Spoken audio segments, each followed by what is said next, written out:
formule que j'ai connaissée, effectivement, elle est très intéressante. Il y en a une autre, je ne crois pas l'avoir citée. Maurras disait, pour définir la monarchie telle qu'il la concevait, l'autorité en haut, les libertés en bas.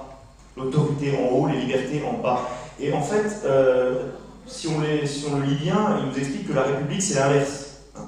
C'est-à-dire, c'est la licence en haut, les gouvernements se succèdent, se contredisent, il n'y a pas de continuité, etc. Et l'autorité en bas, c'est-à-dire là, on pressure le citoyen et on l'empêche finalement de vraiment défendre ses propres intérêts. Donc voilà, tout simplement, cette formule me paraît pas mal non plus, autorité en haut et liberté en bas.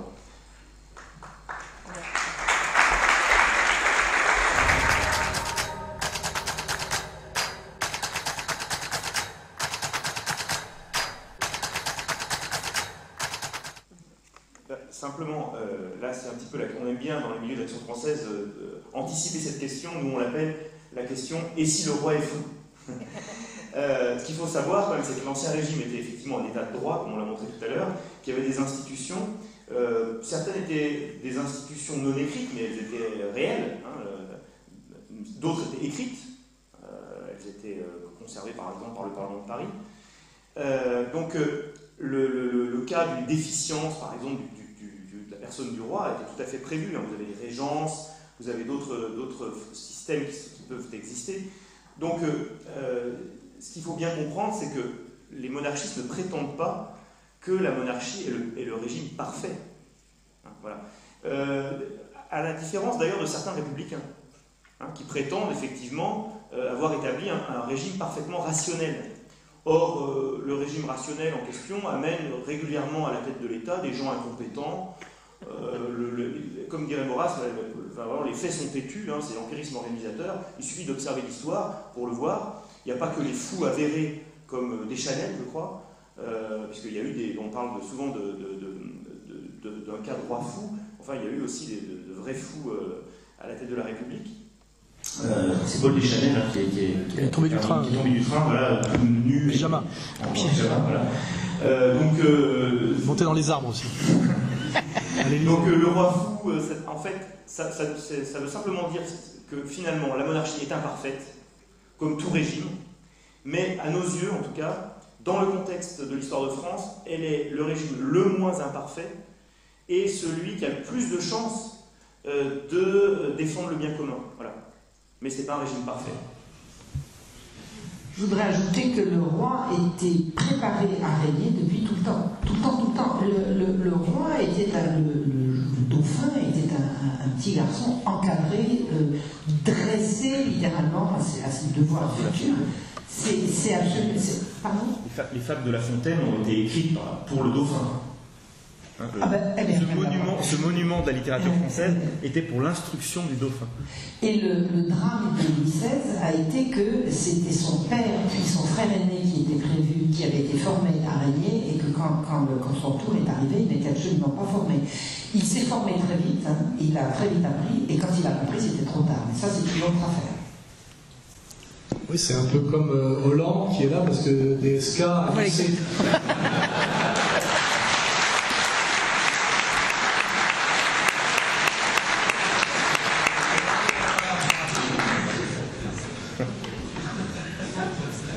On s'en rend compte, non? Quand il a une Merkel et qu'il n'arrive pas à prendre le virage en tapis rouge et tout ça, ou qu'il est avec Obama qui est obligé de le pousser à gauche à droite.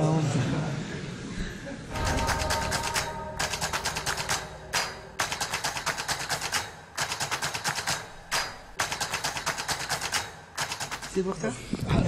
C'est piégeux.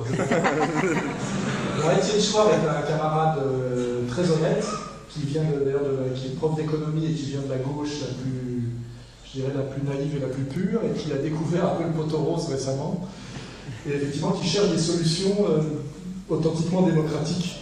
Et en étudiant l'histoire, effectivement, il y a eu d'autres gouvernements que la monarchie théocratique française, et lui, il remonte effectivement à la démocratie grecque. Parce que c'est pareil, les démocraties, il y a des républiques, il y en a de plusieurs sortes. Il y a des républiques islamiques d'Iran, et puis il y a des républiques parlementaires, et puis lui, il remonte à la démocratie grecque, et il trouve qu'il a trouvé dans la démocratie grecque un truc qui a marché pendant quelques siècles, qui est le tirage au sort, voilà, hein, et qui est la manière que la démocratie soit réellement représentative, qui est le tirage au sort. Et c'est très intéressant, et surtout c'est pas du tout délirant, puisqu'effectivement ça a fonctionné, et c'est au cœur du débat démocratique, en réalité, même au XVIIIe siècle, je crois.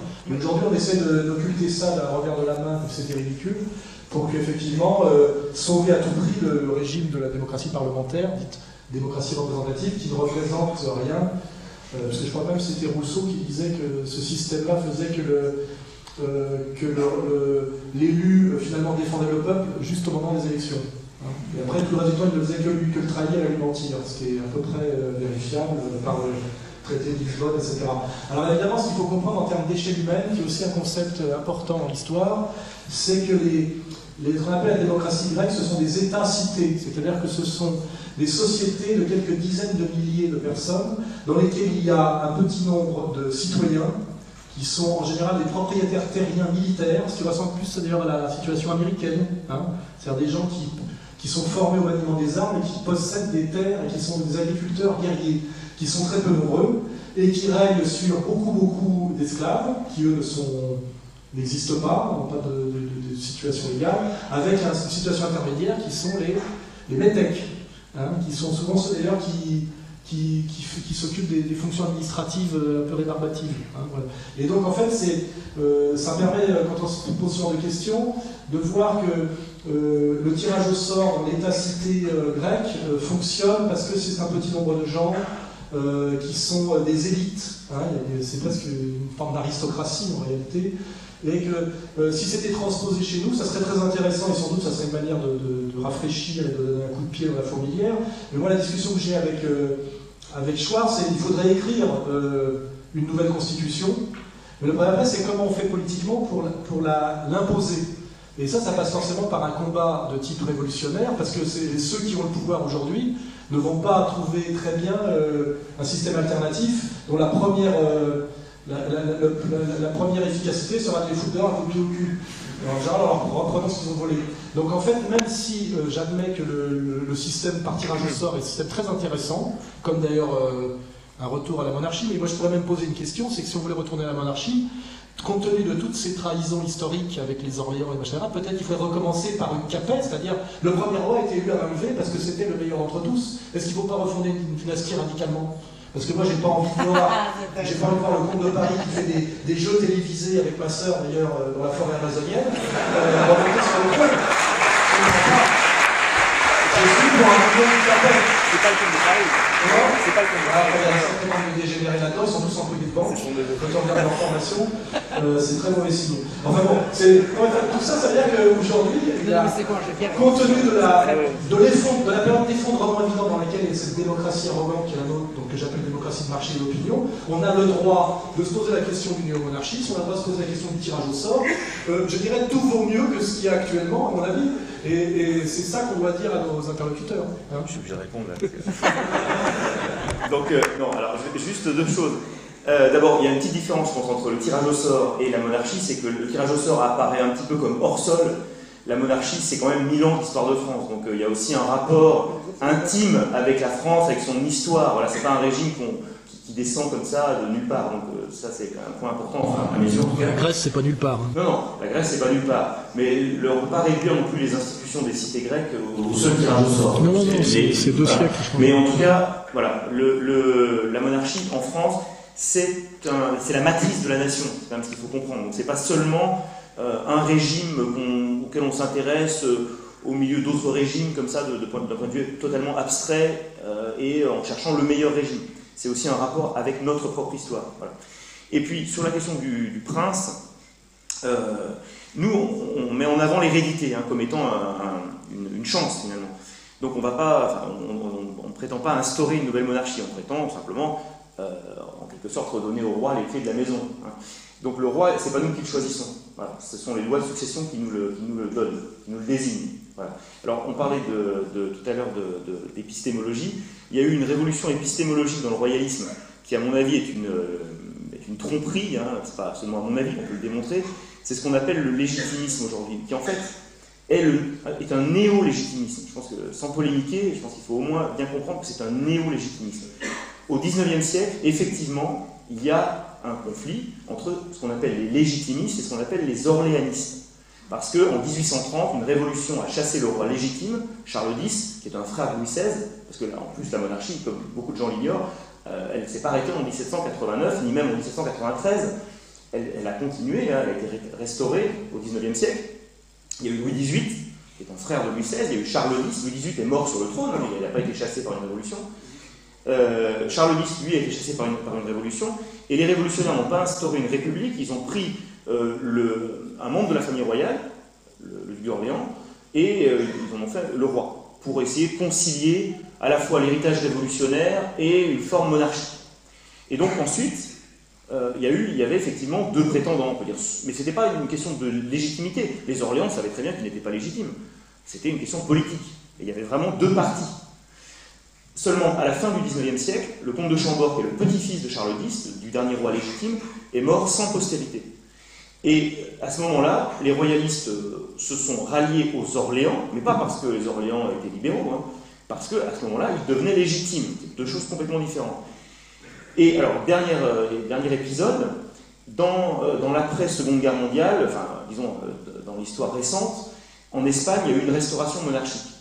Franco a restauré la monarchie, hein, en Espagne. Et ce ne sont pas les aînés, hein, ce sont les cadets. C'est-à-dire que le père de Juan Carlos, du roi Juan Carlos, avait un frère aîné qui était exclu de la succession pour des raisons diverses, je ne vais pas rentrer dans les détails. Et donc il y a des Bourbons en Espagne qui sont libres, qui n'ont pas de couronne, et qui prétendent au trône de France. Alors ça, c'est une situation nouvelle. Voilà. Et ils se sont trouvés des partisans parmi les royalistes pour des raisons conjoncturelles, pas pour des raisons dynastiques. Parce que, en fait, le comte de Paris, pas l'actuel, hein, mais son père, a pris des positions politiques. On peut dire que lui, il a cherché la restauration. Il a beaucoup intrigué auprès de Gaulle, par exemple. Enfin, il a beaucoup agi. Mais en agissant, il s'est fait des ennemis, beaucoup d'ennemis, notamment dans le public royaliste le plus traditionnel. Hein, il a soutenu De Gaulle, il faut reconnaître que la plupart des royalistes étaient quand même pétainistes. Hein, il a accompagné aussi, il a compris la décolonisation, notamment pour l'Algérie, et la plupart le milieu royaliste était plutôt OAS, etc. En 81, alors là, Oresco référence, il a appelé à voter Mitterrand. Ce qui évidemment n'a pas plu non plus à beaucoup de... C'était un ancien camelot du roi, le Mitterrand. Oui, c'est vrai. Bon, Mitterrand a fréquenté l'Action française avant la guerre. Le comte de Paris le savait très bien, d'ailleurs, il l'avait reçu à l'époque. Donc, voilà. Le comte de Paris, Henri VI, pas l'actuel comte de Paris, qui serait Henri VII, son père, donc, s'est fait beaucoup d'ennemis dans le milieu conservateur, traditionnaliste, etc. Et donc les princes espagnols qui étaient libres, le duc de Cadix, pas l'actuel qui vit au Venezuela, Louis-Alphonse, mais son père, s'est trouvé beaucoup de partisans, pour des raisons conjoncturelles. Mais voilà, moi ce que je voudrais quand même dire, c'est que la famille de France, la famille d'Orléans, a eu des hauts et des bas, il y a eu des grands princes quand même, hein. Il y a eu le fils de Philippe VII, dont je parlais tout à l'heure, Philippe VIII, qui est rentré en France alors qu'il y avait la loi d'exil pour pouvoir s'engager dans l'armée, qui a été arrêté, etc. Le comte de Paris lui-même, Henri VI, dont on parlait, en 40, est venu sous un faux nom s'engager dans la Légion étrangère pour pouvoir faire la guerre, alors qu'il était interdit de séjour, hein, puisqu'il y avait encore la loi d'exil des Espagnols. Eux n'étaient pas frappés par la loi d'exil, parce que c'était une couronne étrangère. Pourquoi ils sont... Oui, j'ai pas dit ça. Pourquoi les Espagnols prétendent? Parce qu'ils descendent de Louis XIV. Louis XIV qui avait installé son petit-fils en Espagne. Ce sont des Bourbons, les Orléans aussi, hein, ce sont tous des Bourbons. Voilà, donc les Orléans, il y a eu un fils du comte de Paris aussi, un frère de l'actuel comte de Paris, qui est mort pendant la guerre d'Algérie, qui est mort au combat. Donc tous les Orléans ne sont pas mauvais, tous les Bourbons d'Espagne ne sont pas bons. Je rappelle que les Bourbons d'Espagne se sont alliés à la République et se sont alliés à Napoléon, se sont ridiculisés avec Napoléon, parce que c'est Napoléon qui est venu arbitrer un conflit entre le père et le fils, et qui finalement a mis son frère, Joseph, il a mis comme roi d'Espagne, en enfermant le père et le fils. Donc les Bourbons d'Espagne, il n'y a pas que des grandes heures non plus.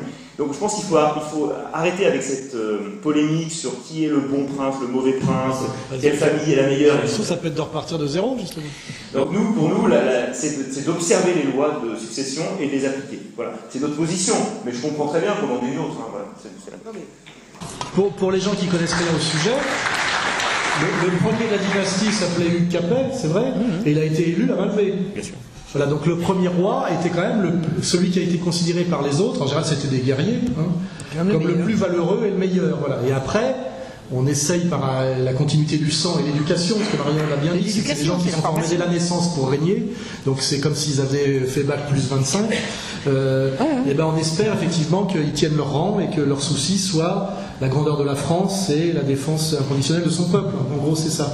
Mais peut-être que si on voulait rallier des gens à la monarchie, on pourrait dire qu'on repart de zéro et qu'on essaye d'élire à Malvé le plus valeureux des Français dans la situation actuelle. Et après, on refonde ça pourrait être un truc.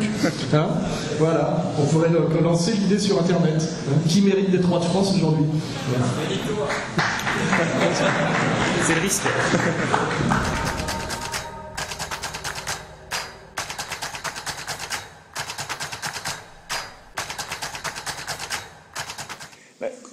Comment, en fait, la question du comment, vous voyez, il y a des précédents, même récents, j'évoquais l'Espagne. Vous voyez, l'Espagne, la monarchie a été rétablie très récemment, hein, par exemple. Donc, c'est pas totalement inimaginable, en réalité. Ça l'est parce que la famille de France est moins connue qu'elle ne l'était auparavant. Les Français connaissaient tous, peut-être d'ailleurs l'abolition de la loi d'exil a vraiment joué contre les monarchistes. Parce que jusqu'à l'abolition de la loi d'exil, donc ça doit dater des années 50, on savait qu'il y avait un prince et qu'il ne pouvait pas venir en France. Hein, donc ça lui donnait une aura quand même. Aujourd'hui, bon, finalement, c'est une famille qui est là, comme les autres. Donc c'est sans doute un obstacle. Mais le comment, il y a différentes manières d'envisager. Alors Maurras, lui, il envisageait, si le coup de force est possible, hein, lui, il voyait quelque chose qui viendrait du centre. Il ne voyait pas, par exemple, une agitation dans la rue, un mouvement comme ça qui instaurerait la monarchie. Il ne croyait pas. Hein. Il croyait plutôt à la conversion des élites et au fait que les élites, dans des circonstances difficiles, pourraient prendre conscience que le recours possible, ce serait effectivement le monarque légitime. Un petit peu comme Jeanne d'Arc est une bonne illustration de ça. Finalement, la situation à l'époque de Jeanne d'Arc, elle était particulièrement troublée. On disait tout à l'heure que la nôtre aussi, et qu'elle se ressemblait par bien des côtés. Jeanne d'Arc, elle est allée vers la légitimité. Elle a considéré que la solution... Le roi qu'elle a rétabli, c'était le roi légitime, mais il était faible. Il était faible. Mais elle a considéré que sa légitimité faisait sa force, finalement. Et donc, elle est allée chercher, dans un contexte grave, dans un contexte de dislocation, la légitimité, comme moyen de rétablir l'autorité. Moi, je crois un peu à ça. Il y a une question que ça occulte, c'est la notion très peu monarchique de monarchie constitutionnelle, où en réalité, à part le décorum royal, tout le reste est une démocratie bourgeoise d'argent. C'est la situation de toutes les monarchies d'Europe. Exactement. Et de l'Espagne. Donc, et de l'Espagne, parce qu'il faut oublier que quand il y a eu un sursaut anti-mondialiste en Espagne, c'est Juan Carlos lui-même qui a dit non, je veux le mondialisme démocratique pour l'Espagne, et finalement c'est lui qui a ouvert la porte à ce qu'est l'Espagne aujourd'hui. Donc, c'est une fois qu'on dit rétablir le roi, c'est rétablir le roi tel qu'il fonctionnait au XVIIIe siècle en France, parce que les monarchies constitutionnelles, il y en a partout. Il y a plus en Europe de monarchies que de républiques, je crois, si on fait le calcul pratiquement. Enfin, dans le noyau dur de l'Europe. Il y a regardons, la Suède, la Hollande, l'Angleterre, et c'est pas pour ça que ça change quoi que ce soit, parce qu'en fait, c'est un peu comme pour le dernier empereur, pour ceux qui ont vu le film de Bertolucci, le roi n'a plus qu'un pouvoir de représentation et ne décide de rien sur les choix économiques, etc. Donc en fait, ça devient de l'esthétique pure et ça ne change rien. Donc s'il y avait un rétablissement monarchique en France, De Gaulle y a pensé à un moment donné, puisqu'il a consulté le comte de Paris et il cherchait comment sortir de la gabegie de la 4ème République qui n'était jamais que le prolongement de la 3e, et il disait il faut retrouver un pouvoir pérenne, durable, etc. Et il a pensé à la suite monarchique à un moment donné, au moment où il se pose la question de la 5ème République, qui était essayer de sortir du parlementarisme délirant à la française chaotique dans lequel on retombe en fait aujourd'hui année après année. Il avait pensé à la solution du roi, mais pour que c'est un sens, il faut que ce soit un roi qui règne, et pas juste un roi qui inaugure les chrysanthèmes, pour reprendre une expression de Gaulle. Or, partout où il y a des monarchies dans le monde, ce sont de fausses monarchies. La seule vraie monarchie qui existe, là je vais faire du paradoxe dialectique, c'est la Corée du Nord. c'est une monarchie marxiste-léniniste réelle, c'est-à-dire que c'est un pouvoir intégral, héréditaire, et effectivement totalement hors des lois du marché mondial, etc. Et ça, c'est un sujet que je vous pose de réflexion pour l'Action française. Le dernier vrai roi qui est au monde, c'est en Corée du Nord, mais c'est une dynastie royale de type marxiste-léniniste. C'est très atypique, c'est très étonnant, mais si Maurras était vivant, je serais curieux de voir ce qu'il en pense.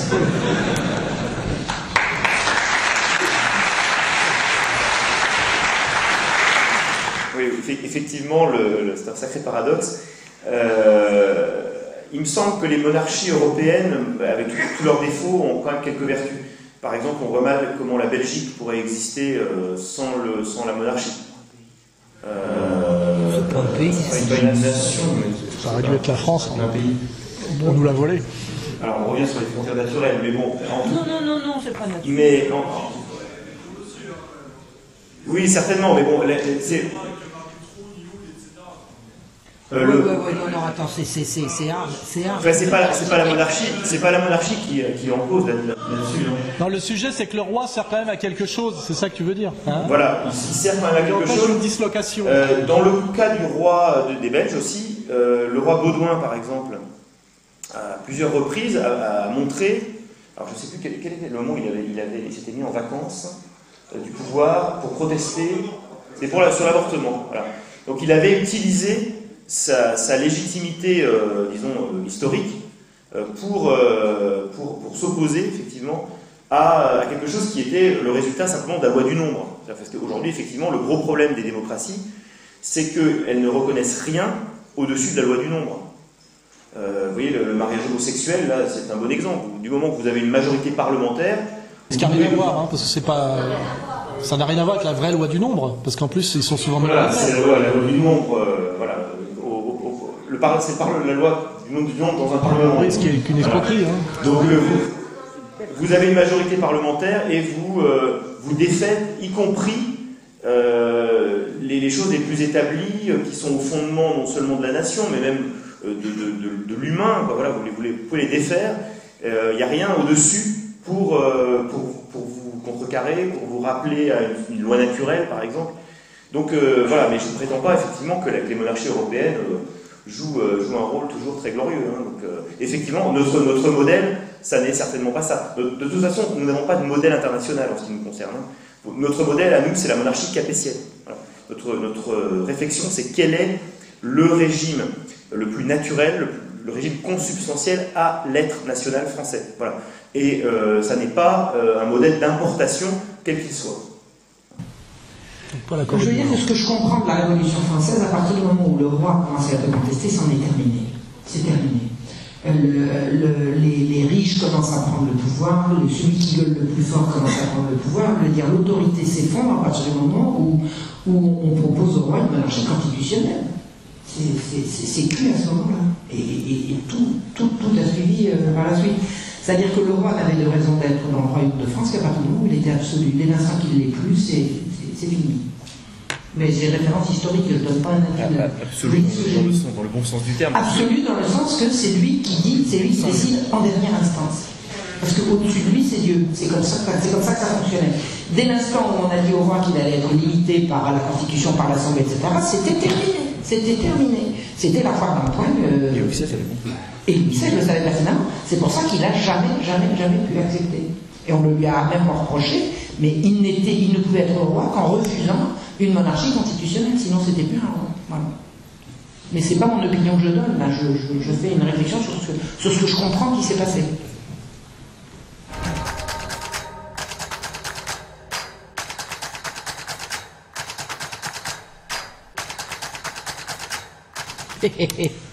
On a besoin de savoir.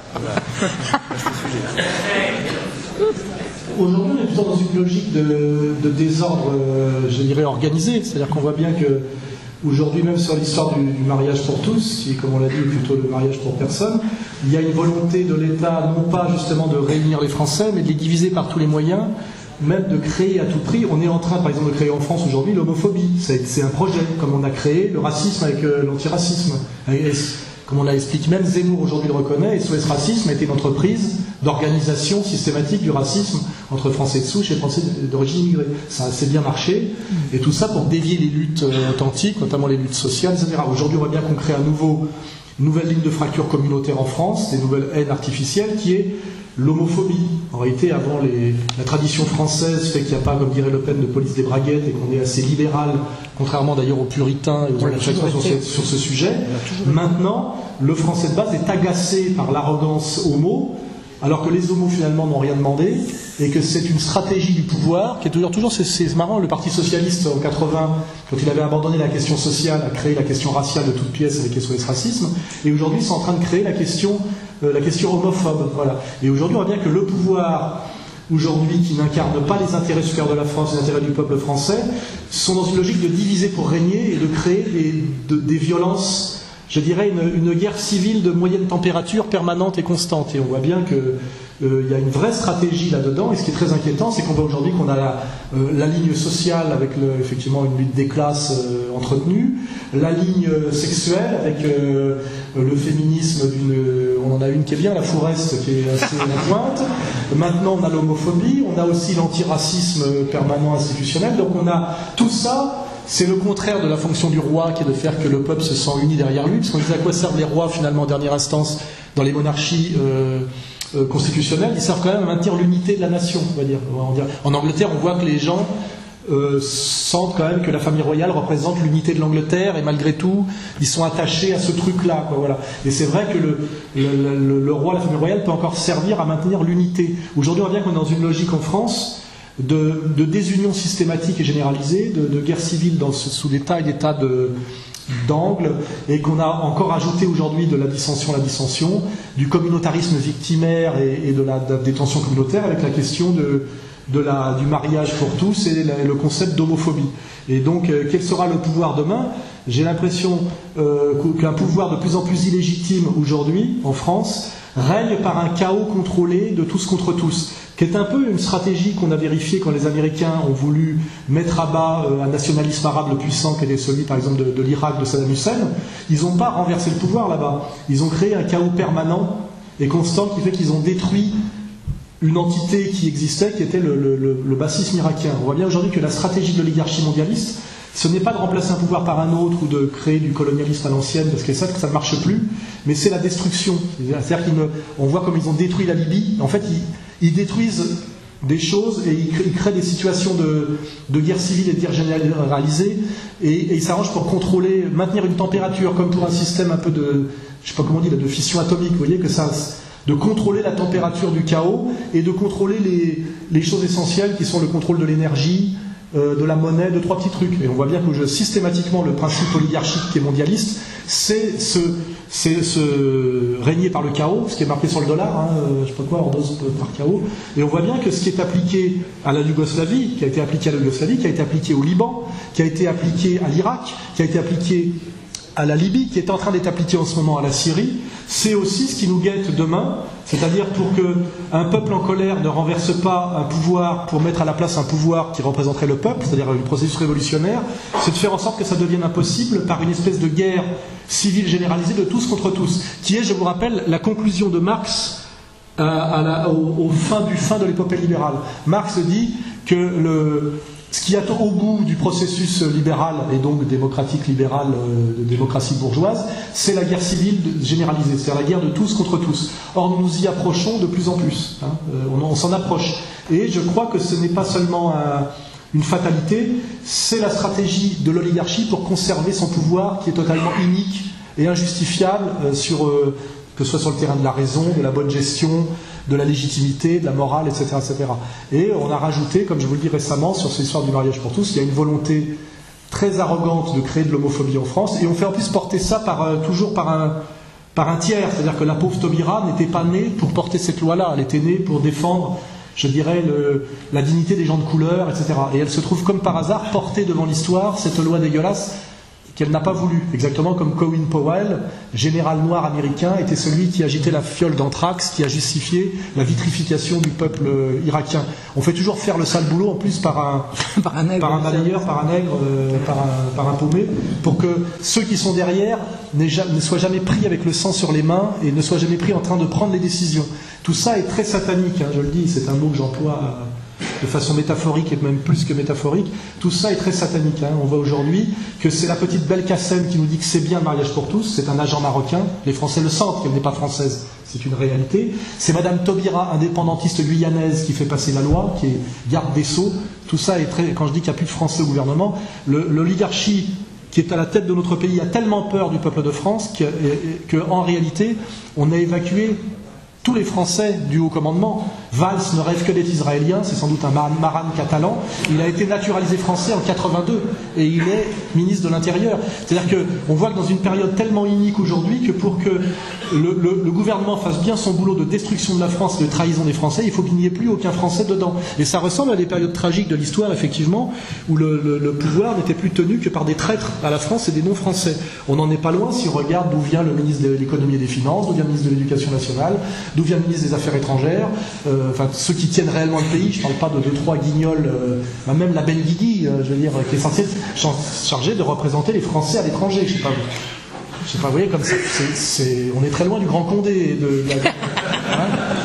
Je ne vais pas dire ce qu'elle est, parce que ce serait grossier et ça pourrait me valoir un procès en diffamation, mais vous avez compris. Il suffit de regarder une photo récente, son nom, son CV, et vous voyez que voilà, on est dans un pays aujourd'hui qui est la plus vieille nation du monde, je crois, 1500 ans d'existence depuis le baptême de Clovis, qui est entièrement tenu par des gens qui sont des anti-français déclarés et carabinés, puisque je crois que même Mélenchon a dit qu'il ne supportait pas d'être au milieu de blonds aux yeux bleus. Oh, il n'y a pratiquement pas un cadre du Parti Socialiste qui connaît sur le territoire français. Ils sont tous nés en Afrique du Nord.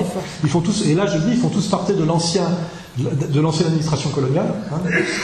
Le maire de Paris, c'est ça. On est dans une situation de la France, quand on l'analyse froidement, qui est tragique, vraiment, ce qui ressemble à la période qui a précédé l'avènement de Jeanne d'Arc, où la France a perdu totalement le pouvoir sur elle-même, son peuple est totalement trahi, mutilé, méprisé, métissé de force. Il faut voir les discours qu'on a eus sur le métissage forcé, etc.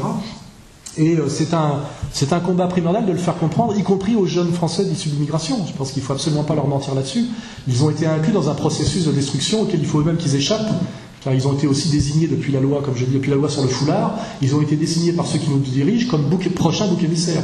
On voit bien se multiplier les soi-disant... C'est très important de comprendre ça aussi, au-delà du problème de l'immigration, de la délinquance des banlieues, du côté insupportable des racailles qu'on a vu d'ailleurs librement laisser libre cours à leur comment je sais pas comment dire, à leur colère identitaire ou à leur je sais pas comment un gauchiste appellerait ça, mais on a vu que le traitement du Trocadéro n'a pas été du tout le même que celui de l'esplanade des Invalides. Et tout ça est pensé pour créer une peur, une colère, habiliter un futur État policier, désigner des cibles, effectivement, puisque les gens du Trocadéro ne sont pas tout à fait issus des mêmes quartiers que ceux qui sont venus casser les vitrines, et faire peur au peuple bourgeois du Trocadéro en leur montrant des ordres incontrôlables parce qu'incontrôlés, etc., etc. Tout ça participe d'un projet très très très malsain qui ne va pas du tout dans le sens de l'unité du peuple et de la paix civile. Il faut bien comprendre. Voilà, donc tout ça, c'est des sujets de réflexion fondamentaux pour éviter les pièges de demain qui vont être, je vous le dis, une stratégie de garder qu'une toute petite minorité totalement illégitime garde le pouvoir en créant des guerres civiles intercommunautaires pilotées facilement. On voit bien en ce moment se multiplier les agressions d'islamistes radicaux contre des Anglais de souche, des Français de souche. Et je vous dis ce qui nous est promis pour demain. Je l'ai dit depuis longtemps, mais j'étais assez prophète sur l'affaire Mera. J'avais même donné le nom des nombres d'élèves qui seraient assassinés dans l'école. J'avais dit 3, c'était le bon chiffre. Vous verrez demain sur YouTube un Français retraité de souche avec un nom parfaitement français, décapité au couteau de cuisine par un jeune issu de l'immigration resalafisé. Vous verrez que ça arrivera demain. Et ce jour-là, même moi, j'aurais du mal à faire des conférences, je vous le dis, parce que le cerveau reptilien étant ce qu'il est, l'émotionnel étant ce qu'il est, les médias étant ce qu'ils sont. Pour ceux qui s'intéressent à l'histoire anglaise de l'assassinat du soldat, j'ai montré par le site que les mains du type étaient colorisées, qu'on a coupé des images où on voit des gens passer à côté de lui, que le type avait été approché par les services anglais, etc., et qu'on est dans une espèce d'affaire comme l'affaire de Boston aux États-Unis. Il y a une multiplication en ce moment d'affaires sur des tensions réelles, évidemment, et des dingos lâchés dans la nature, en crise identitaire totale, récupérables, manipulables très facilement. On est en ce moment dans une situation où il y a des tas de mérins en puissance dans notre monde occidental, et une volonté du pouvoir, je dirais, oligarchique, non pas de les mettre hors d'état de nuire, mais de les instrumentaliser dans des buts de tensions contrôlées, et qui seront malheureusement très très difficile à contrer, parce que là on n'est plus sur le terrain de la logique, du bon sens, etc. On est sur le sang, l'émotionnel, et n'oublie pas que c'est comme ça qu'on a fait péter le Liban dans les années 75, c'est comme ça qu'on a fait péter la Yougoslavie, c'est comme ça qu'on fait péter aussi d'ailleurs la Syrie en ce moment, c'est-à-dire qu'il y a des tas de gens qui pensent que des rebelles se révoltent contre un pouvoir dictatorial, d'autres pensent que c'est une manipulation oligarchique en manipulant des paumés, drogués, payés, etc. pour détruire une des dernières nations arabes qui tient debout. Voilà, tout ce qui se passe en ce moment se rapproche de nous dangereusement, c'est-à-dire, je le dis bien, guerre mondiale pour la prise de Damas, parce qu'on voit bien que les Russes et les Américains sont de plus en plus face à face avec de l'armement de plus en plus lourd et que personne ne veut lâcher, et en France, guerre civile généralisée sur des fractures sociales, ethniques, religieuses et sexuelles, c'est-à-dire qu'on a la totale. Les femmes avec le féminisme, les jeunes avec le jeunisme issu de 68, l'homophobie avec les différences sexuelles, la question de l'islamisme radical avec les tensions ethniques liées à l'immigration. Tous les signaux sont au rouge, plus une crise économique gravissime, avec 1000 emplois détruits par jour, je crois, en ce moment en France. C'est comme ça. Je vous dis, notre avenir n'est pas rose. Avec comme ministre des Affaires étrangères un Laurent Fabius, qui est un patriote français de première, comme on sait. Voilà, un Emmanuel Valls, quand même, qui est éternellement attaché à Israël. Ma femme, je suis lié de manière éternelle à la communauté juive et à Israël. Quand même. Merde, quand même. Un président qui s'appelle Hollande et qui a mis sur la photo officielle, qui est dans toutes les mairies, le drapeau hollandais sur l'Élysée. En général, Hollande, c'est la provenance. C'est comme Mendès France, vous voyez, c'est pour savoir d'où il vient. Ça ne fait pas non plus un grand patriote français. Enfin, je veux dire, j'ai dit Taubira tout à l'heure, on est dans une période incroyablement violente de dépossession de la France, de ce qu'elle est, etc., qui justifie, pour que je finisse ma longue intervention, de se dire finalement le retour du roi, pourquoi pas.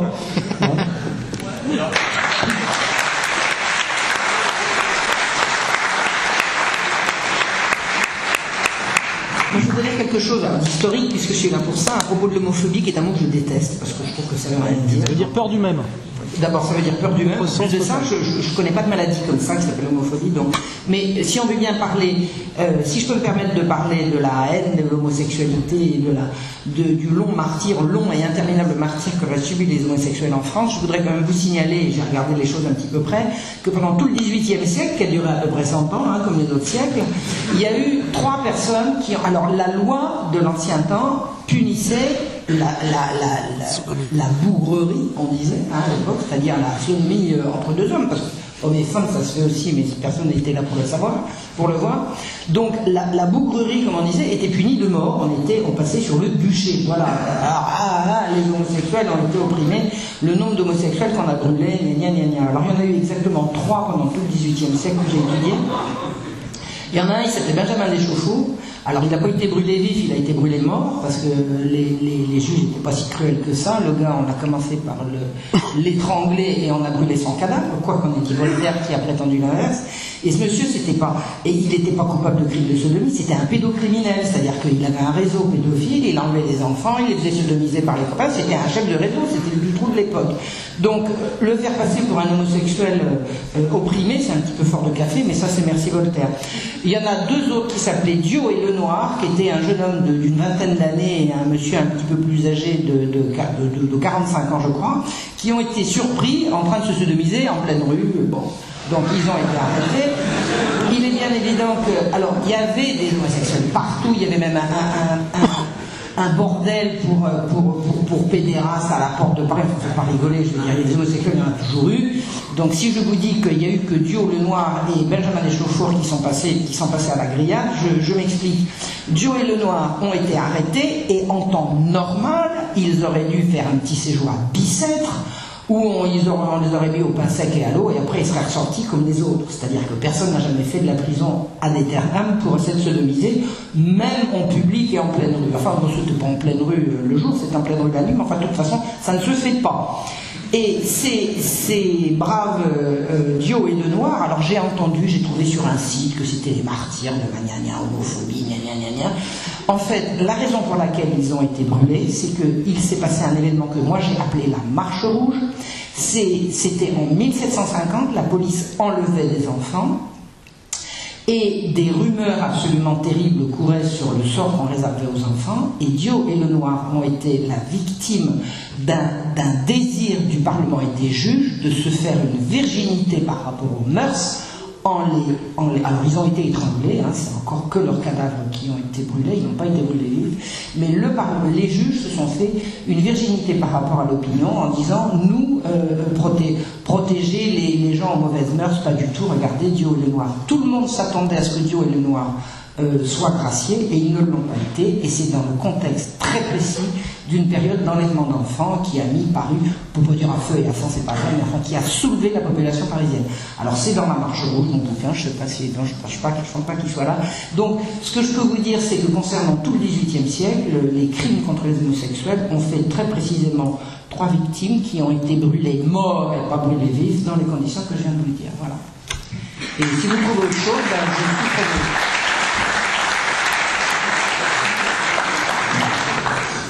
Et incidemment, le frère de Louis XIV, alors je reviens en été. C'était une grande folle. Enfin, je veux dire, il était plein de clichés. Ce qui ne l'a pas empêché de se marier, d'avoir Ce qui ne l'a pas empêché de se marier, d'avoir des enfants, et de, ben oui, en l'occurrence, le régent, etc. Enfin, les Orléans, c'est eux. Voilà. Mais c'était un homosexuel. Et d'ailleurs, le roi Louis XIV était tout à fait d'accord avec ça, il trouvait ça très bien, il dit pendant qu'il s'occupe il ne cherchera pas à régner. C'est évident. Le régent n'était pas si mal. Vous avez dit des choses très intéressantes. Ah, le régent était très intéressant. Mais je prépare une conférence sur la régence pour bientôt. On l'attend. Ah, ben, elle est bien à l'automne.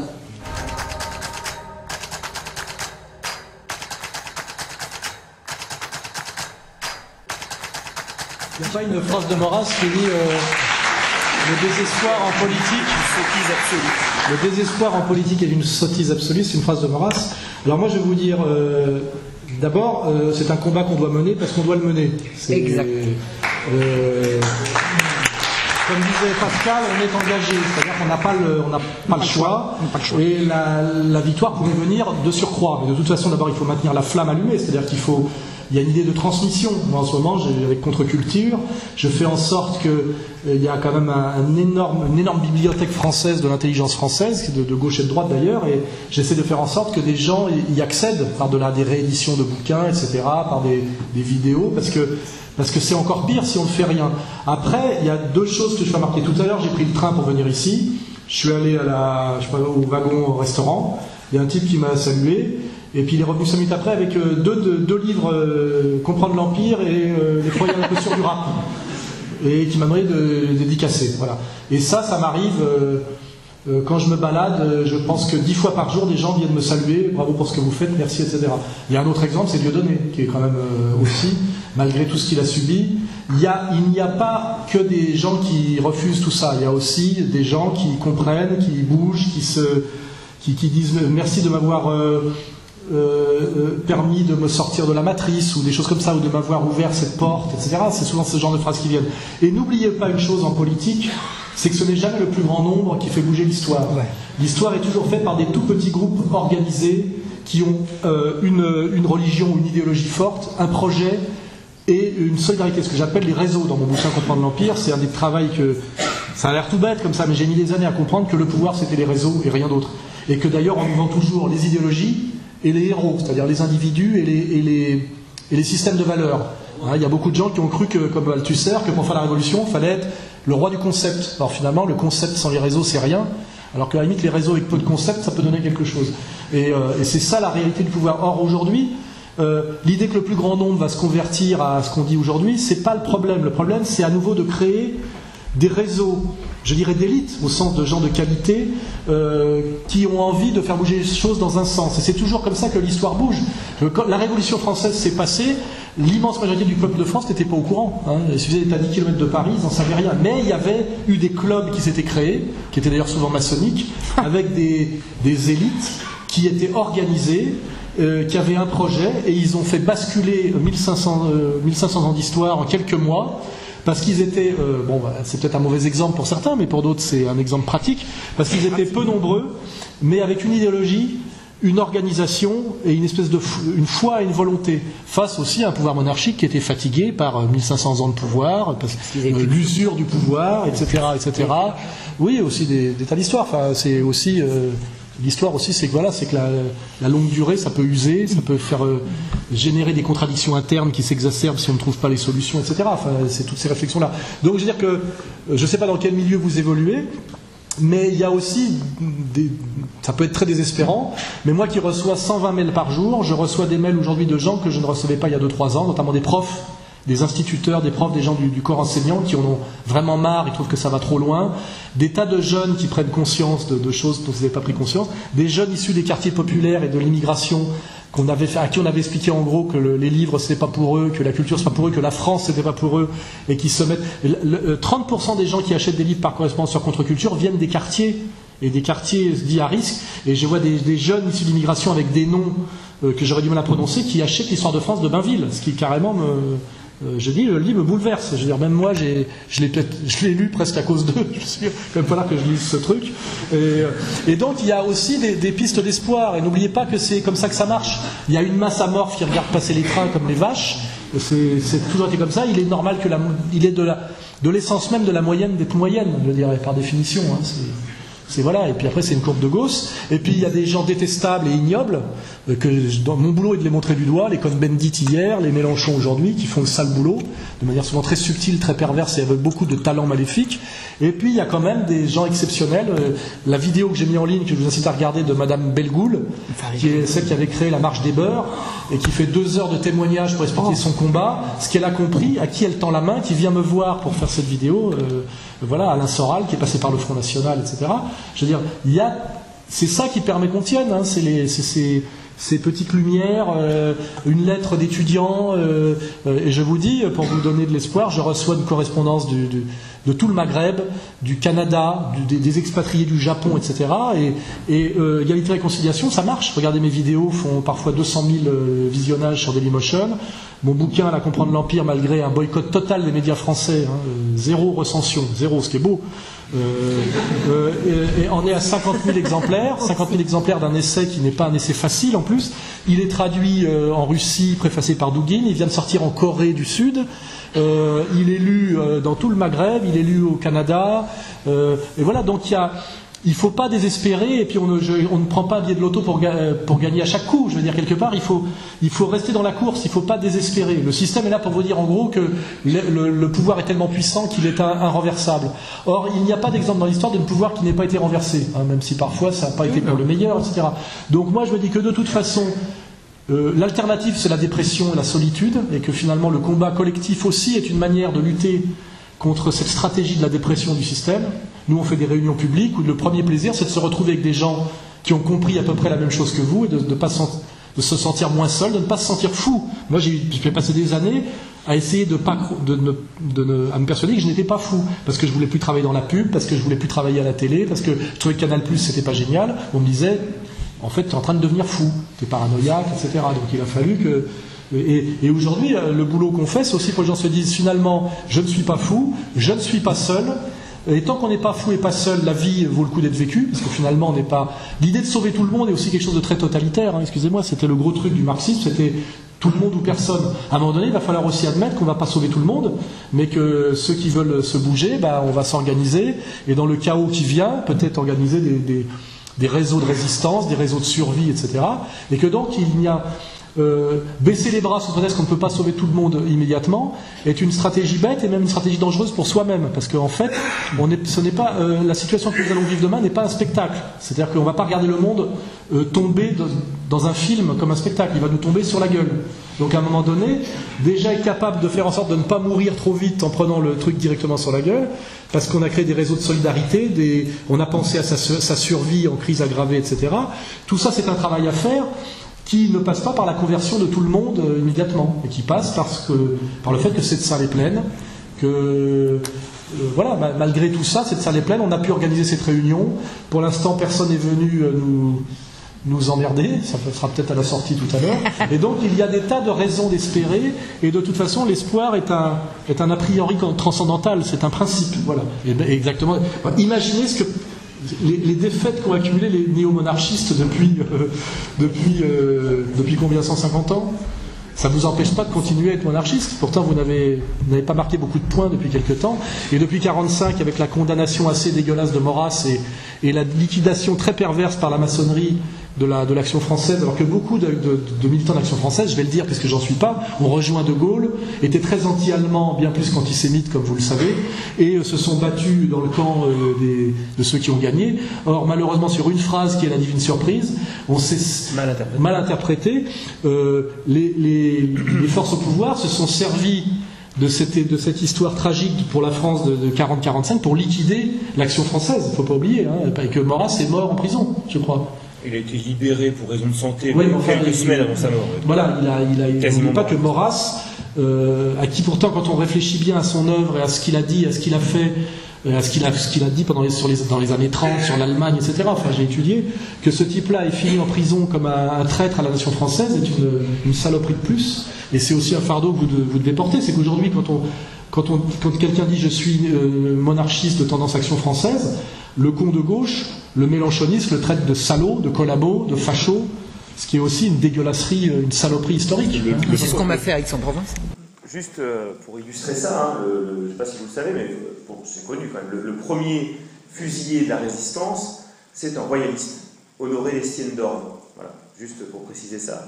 À un moment où ceux qui se sont construits après-guerre comme les héros de la résistance, c'est-à-dire... les pleins pouvoirs à Pétain. Non, mais je parlais des communistes. Oui, oui. Eux... Pas tous, parce que tous les communistes... Avant la rupture du pacte Molotov-Ribbentrop, les communistes étaient pour ne pas rentrer dans la guerre impérialiste. Et Guy Môquet a été arrêté par la police française et il distribuait des tracts à teneur antisémite. Il faut le savoir, il était question vaguement dedans d'une certaine plutocratie, etc. Donc effectivement, le PC est devenu un PC de résistant à partir de la rupture du pacte germano-soviétique. Avant, ils sont clairement dans le camp de on ne se mêle pas de cette guerre bourgeoise contre les Boches. Et effectivement, et d'ailleurs, l'humanité reparaît avec l'autorisation des Allemands. En tant qu'ancien militant communiste, je sais tout ça et je l'admets parfaitement. Et il y a un énorme mensonge. Les vainqueurs écrivent l'histoire et les vainqueurs en 1945, ils se sont régalés.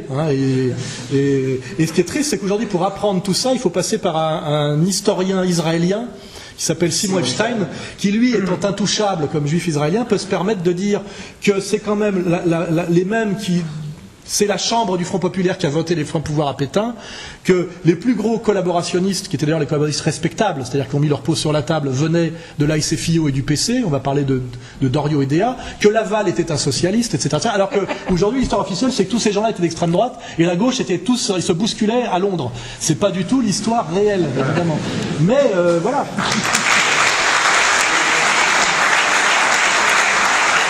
Les vainqueurs écrivent l'histoire, et comme dit Orwell, qui contrôle le présent contrôle le passé, et qui contrôle le passé contrôle l'avenir. C'est très fort dialectiquement. Je voudrais rappeler quand des petits crétins ont prétendu m'empêcher de parler à Aix-en-Provence, ils m'ont mise dehors parce que j'étais une facho, parce qu'il y avait des fleurs de lys sur l'affiche. Voilà. Comme il y avait des fleurs, c'est pas moi qui avais fait l'affiche d'ailleurs, mais comme je venais parler d'Ancien Régime et de royauté, on avait mis des fleurs de lys et que j'étais donc facho. Ça m'a fait quand même doucement rigoler. Quand j'ai vu le niveau, j'ai dit tout le monde dehors, je suis allée faire mon truc dehors. Je voulais vous dire, je suis très touchée de ce que vous dites. Je pense que, moi j'ai compris, j'ai mis très très longtemps à comprendre, il ne faut pas perdre son temps, son énergie, son intégrité, sa jeunesse et sa beauté à essayer de convaincre des gens qui ne veulent pas. Il faut faire autre chose. Je veux dire, quand on tient un langage ferme, cohérent avec soi-même, cohérent avec l'environnement, cohérent avec l'air du temps, on le dit, on le tient et on n'essaye pas de convaincre les gens qui ne veulent pas. Ces gens-là seront éventuellement convaincus un jour à leur rythme, à leur moment et ils pourront certainement récolter ce qu'on aura semé. Mais perdre son temps à essayer de convaincre des gens qui ne veulent pas, c'est contre-productif. Je veux dire, moi j'ai arrêté arrêter avec ça. Et je ne réponds pas. Chaque fois que des gens viennent me chercher des poux dans les trucs historiques sur des mauvais arguments, quand c'est des arguments recevables, je ne demande qu'à discuter, mais des trucs d'intention où je sens que ce sont des gens qui veulent simplement me contrer pour me contrer, je laisse tomber. Il n'y a pas de temps à perdre. Il n'y a pas de temps à perdre. Alors je voulais dire, bon, j'ai pas la notoriété d'Alain, et puis j'ai pas la même ancienneté non plus en la matière. Moi, je commence également à être reconnu dans la rue par des gens qui m'arrêtent, qui m'embrassent, qui me remercient. Voilà.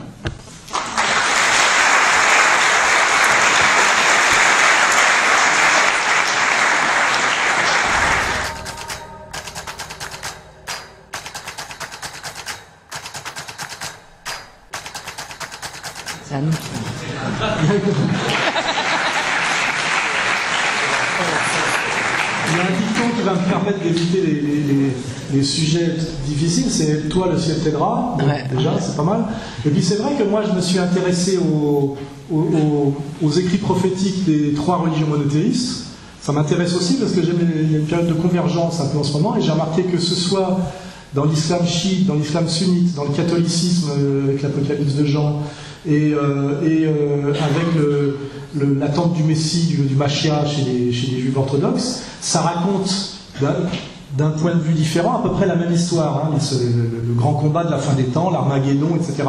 Et c'est vrai que quand je dis la Troisième Guerre mondiale commencera pour la prise de Damas, ça paraît assez juste en termes d'analyse politique actuelle, puisque c'est là que ça a toutes les chances de péter. C'est que personne ne veut lâcher sur la Syrie, ni Poutine, ni les américano-sionistes, avec malheureusement nous, très très mal positionnés, c'est pour mon grand déshonneur.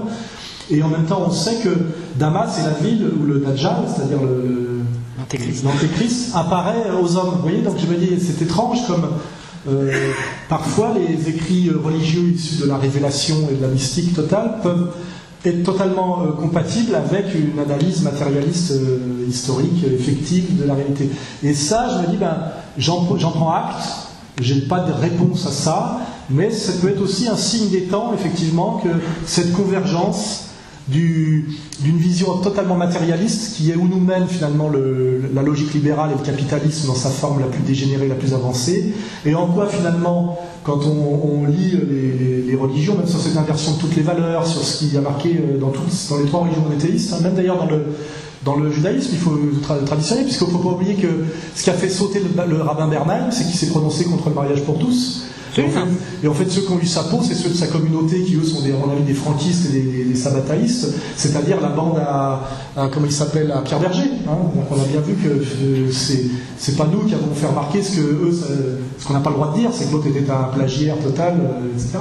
Donc on voit bien que finalement, il y a une convergence en ce moment entre les écrits eschatologiques des 3 religions monothéistes et ce qui se passe au niveau sociétal et au niveau géopolitique. Et effectivement, c'est une époque, et là c'est là où peut-être je finirai là-dessus, nous vivons une époque dangereuse et tragique, mais très passionnante. Et moi je préfère cette période actuelle, qui est une période d'épreuve de vérité, une période où finalement les choses se voient, une période où on a les réponses aux questions beaucoup plus vite qu'avant, mais une période d'accélération de l'histoire, qu'une période que j'ai ressentie comme terriblement douloureuse, qui était les années 90, l'époque de fin de l'histoire de Fukuyama, l'époque de l'effondrement du URSS, etc., où là on avait, soi-disant, une Amérique, une hyperpuissance américaine, une idéologie libérale qui prétendait justement à la fin de l'histoire. Et pour les gens comme moi, c'était beaucoup plus pénible cette époque-là, parce que j'étais strictement inaudible. Et puis surtout, je ne voyais pas d'espoir. Alors que là, ça va tellement plus mal que ça devient intéressant parce que vous êtes là, parce qu'il y a de la révolte, parce qu'il y a Dieu donné, parce qu'il y a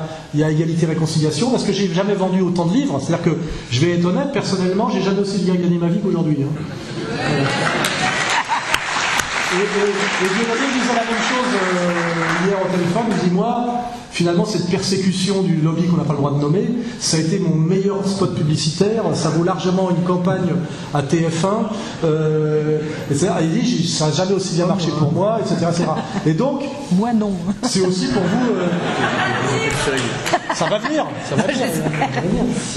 Donc aussi, voilà, on a aussi le sentiment assez héroïque et orgueilleux d'être une avant-garde, l'avant-garde de ceux qui ont compris, qui sont dans le sens on va dire le sens de l'histoire, dans le sens de la compréhension des choses qui viennent, avec un coup d'avance. Et ça, c'est un des petits plaisirs qu'on a d'être là. On se sent quand même, on sait qu'on est ceux qui qui avons, ou qui ont, je sais pas comment on dit en français, ceux qui avons compris et qui avons le courage de le dire. Donc voilà, l'époque nous permet quelque chose de très rare qui est un certain héroïsme. N'oubliez pas que c'est un privilège. Hein.